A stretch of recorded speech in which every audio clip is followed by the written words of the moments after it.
Safety is the most important factor for me when looking for a vehicle. It was in January. I was on my way to work. All of a sudden there was a whiteout.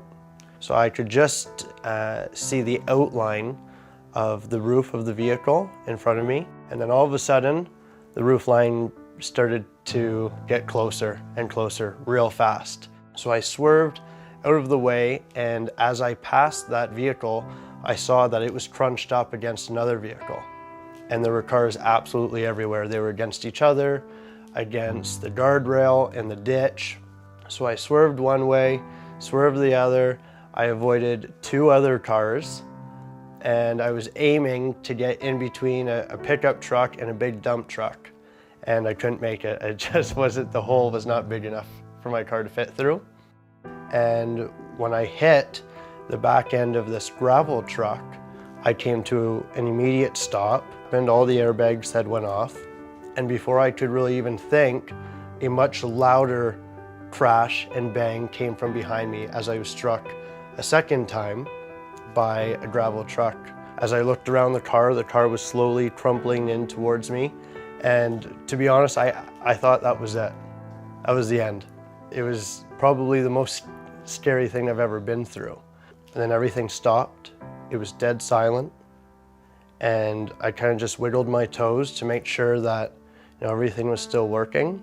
It was. I unbuckled my seatbelt. The windshield had been ejected from the second impact. I climbed through the front windshield and just started running down the highway. Lucky to be alive. I believe wholeheartedly that the design and the safety specs that went into that vehicle specifically are what led to me being here to be able to tell my story. As soon as I started to slam my brakes, the ABS kicked in immediately. That's what allowed me to actually maneuver around the vehicles. So if it wasn't for that, I probably would have hit the very first car, and in turn, the impact that came later on would have been much more severe. Certainly the crumple zones that are in the vehicle would have directed any of the energy that was coming in towards me and rerouted it throughout the car and dispersed it away from the main cabin where I was. So I just wanted to get into contact with someone just to say thanks.